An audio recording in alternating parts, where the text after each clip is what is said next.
Jesucristo, el Verbo viviente, es el único medio de salvación.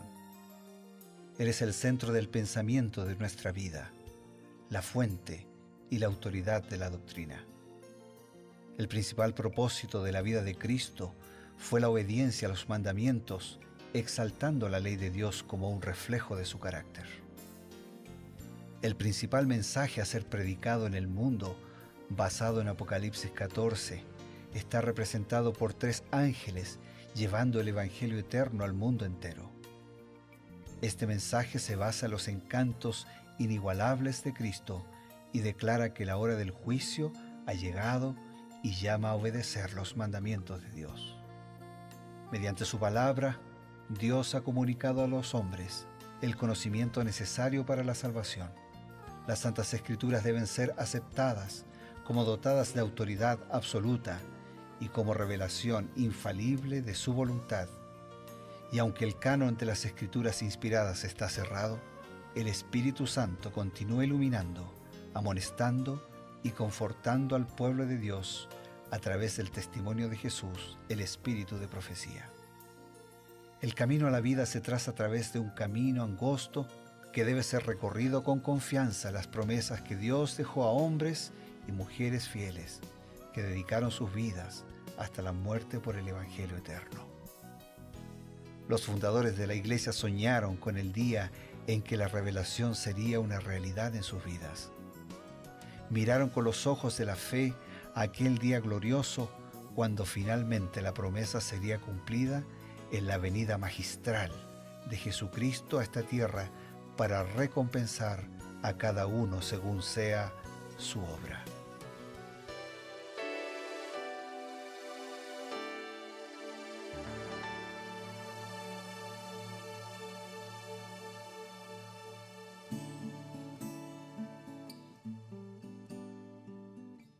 Nuevamente nos encontramos aquí en su programa Reavivados por su Palabra. Como ustedes ya saben, este es el sector que denominamos Creer en sus profetas. Nos encontramos ya prestos para poder profundizar en el estudio de las Escrituras y lo hacemos siempre con la grata compañía del pastor Bruno Razo. Muchas gracias, con gusto, siempre es un gusto poder detenernos alrededor de la Biblia, alrededor del espíritu de profecía, del mensaje de Dios, de la palabra de Dios, de lo que Dios tiene para nosotros. Y es un gusto para mí compartir este espacio de diálogo, de preguntas, de comentarios, de análisis en conjunto con el pastor Eber Piñeiro, que es el decano de Teología de la Universidad Adventista de Bolivia. Hoy nos continuamos con el capítulo 28 del libro de Números. Pastor, en el capítulo 28 de Números está especificando diferentes tipos de ofrendas diarias, mensuales, vuelve a hablar del diezmo y en repetidas ocasiones y en diferentes lugares se nos habla del diezmo. Quisiera tal vez aclarar alguna incógnita, alguna pregunta, porque en diferentes lugares me han hecho esta pregunta. Los que son más pobres, ¿tienen la obligación de dar el diezmo? Si no tienen mucho, no les alcanza. Y los que son más ricos, ¿no deberían dar más? ¿Será que Dios, digamos, no hace así una diferencia porque el que tiene más podría dar y el que tiene menos tal vez sería eximido de esta obligación? Es muy buena pregunta y muy buen planteo y vamos a tratar de abordarlo con la orientación y con la indicación que Dios tiene para nosotros. Antes tengo que, así como introducción, decir que alguien dice, ¿no? El ser humano tiene 3 centros nerviosos, el cerebro, el corazón y el bolsillo. Parece, cuando alguien intenta hablar de dinero, parece que nos ponemos nerviosos. Un punto nervioso, ¿no? Por eso yo quisiera decir en primer lugar que el que necesita dar el diezmo, dar el diezmo es una necesidad para mí, no es una necesidad para Dios. Dios es el dueño del universo, el mundo y su plenitud, el oro, la plata, todo es de Él. Así que no es que yo tengo que dar el diezmo porque Dios lo necesita. El que necesita dar es la persona. Y ahora voy a leer la declaración. En el sistema bíblico de diezmos y ofrendas, las sumas pagadas por diferentes personas pueden, por supuesto, variar grandemente siendo que están en proporción con los ingresos. Si el diezmo es un asunto proporcional a los ingresos, diezmo es el 10% de nuestras ganancias. Claro. Entonces, el que tiene poquito es menos y el que tiene más es más. Claro. De todas maneras, si alguien quiere dar algo más que el diezmo y quiere dar ofrendas adicionales, No está restringido. o sea, no hay límite para la generosidad. Claro. La declaración continúa. Para el pobre, el diezmo será una suma comparativamente pequeña y sus ofrendas estarán de acuerdo con sus posibilidades. Pero no es la magnitud de la ofrenda lo que hace al don aceptable a Dios. Es el propósito del corazón, el espíritu de gratitud y el amor. Propósito de corazón, espíritu de gratitud y amor que expresa. No hagáis sentir al pobre que sus ofrendas son tan pequeñas que no deben ser tenidas en consideración. Que ellos den conforme a sus posibilidades, sintiendo que son siervos de Dios y que Él aceptará sus ofrendas. Igual hay una diferencia entre diezmos y ofrendas, ¿no? Porque diezmo la Biblia lo plantea como el dar el diezmo, el devolver el diezmo, no es mío. Malaquías dice, ustedes me robaron, ¿y en qué le robamos? En los diezmos, en las ofrendas. El diezmo es de Dios, yo devuelvo el diezmo. En las ofrendas comienza mi generosidad.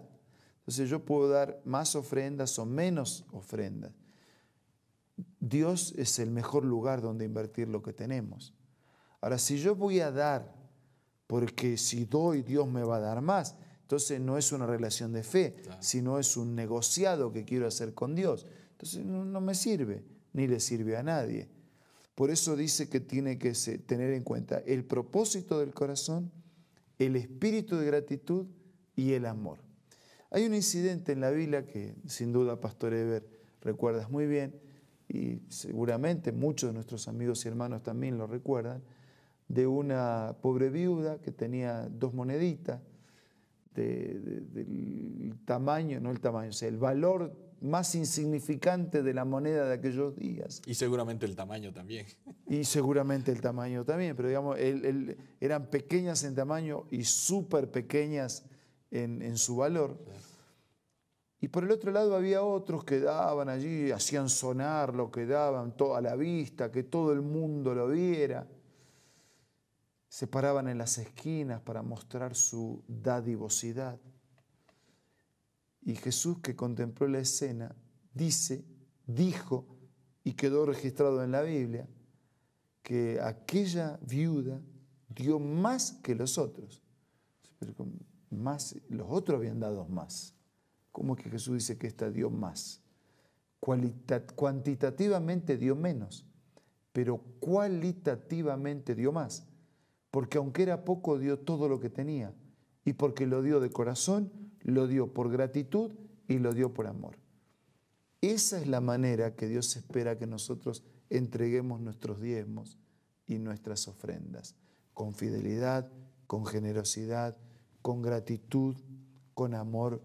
Pablo va a decir, de corazón alegre, de buenas ganas, de buena disposición. Y cuando yo lo hago así, recibo la bendición de Dios. Claro. Ahora yo quiero aclarar esto. La bendición de Dios es en primer lugar espiritual y también es material. Y muchas veces la bendición material acompaña a la espiritual y otras veces no acompaña.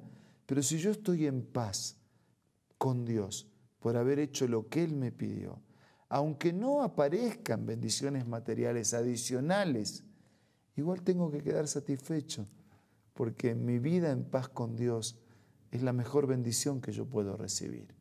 Y yo cuando entrego el diezmo, cuando entrego las ofrendas, estoy reconociendo que Él es el dueño, que yo soy un administrador, estoy admitiendo, le rindo mi vida, reconozco que todo le pertenece, estoy administrando con fidelidad. Y la Biblia dice que Dios ama al dador alegre. Y la Biblia también dice a través del Evangelio que llegará el día en que el Señor va a decir, el que fue fiel en lo poco, Dios lo pondrá en lo mucho, le dará una eternidad para aprovechar para siempre. Qué bueno, pastor. Queda muy claro que nosotros devolvemos el diezmo como una muestra de nuestro reconocimiento que es el dueño de todo. Eso no es un asunto de generosidad, sino de fidelidad. Así es. Y lo interesante es que es en proporción con los ingresos. Exactamente. No hay cómo equivocarse, ¿no es cierto? Exactamente. Y las ofrendas ya son producto de nuestra muestra de gratitud a Dios, y podemos ofrendar un poco más, ¿no es cierto? Un poco menos. Dice, no es la magnitud de la ofrenda lo que hace el don aceptable a Dios, sino el corazón. Así es. ¿No? Y eso me gustaría que quede muy claro en la mente de nuestros amigos. Sí, tiene que ser así, porque la mejor, la permanente ofrenda que tenemos que darle a Dios es la de nuestro corazón. Qué bueno. Amigos, esta cita del libro En lugares celestiales de Elena White ha sido muy clara. Nuestras ofrendas deben ser de gratitud, de expresión de nuestra generosidad, pero el diezmo es una expresión de nuestra fidelidad.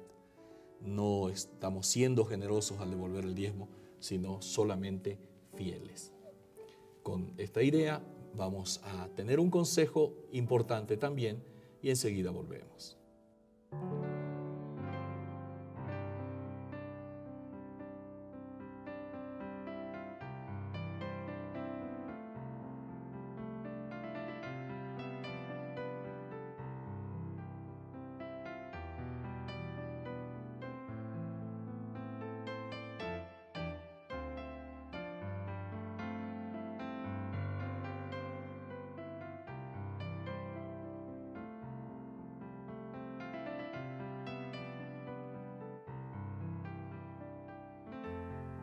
Hola, ¿qué tal? ¿Me acompañas a leer otra cita de los escritos de Elena White? Esta se encuentra en el libro Consejos para los Maestros y dice así: Nunca ha sido mayor que hoy la necesidad que tiene el mundo de enseñanza y curación. Está lleno de necesitados que requieren nuestra atención: los débiles, los impotentes, los ignorantes, los degradados. La continua transgresión del hombre durante casi 6.000 años ha producido enfermedad, dolor y muerte. Multitudes están pereciendo por falta de conocimiento. Mira, estos libros y otros pueden ser parte de tu biblioteca personal y te invito a que los puedas adquirir buscando en la página www.aces.com.ar o visitando una iglesia adventista del séptimo día cerca del lugar donde tú te encuentres. También puedes descargar la aplicación Elena G. de White del App Store o del Play Store.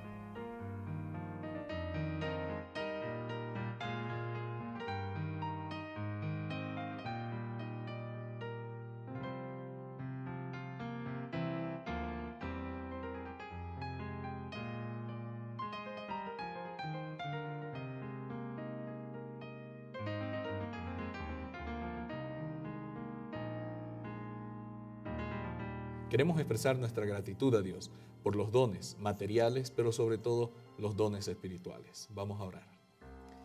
Querido Dios que estás en el cielo, gracias porque eres el dueño de todo y porque nos concedes una vida para vivirla en sociedad contigo, para ser tus mayordomos, tus administradores.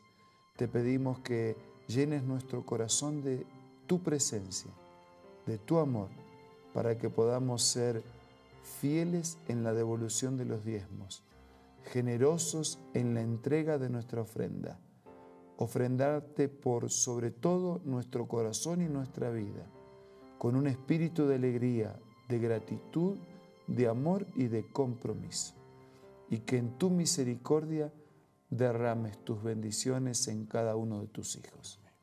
Lo pedimos, lo agradecemos, en el nombre de Jesús. Amén. Amén. Esto ha sido Reavivados por su palabra y Creed en sus profetas. Amigos, tenemos un encuentro el día de mañana.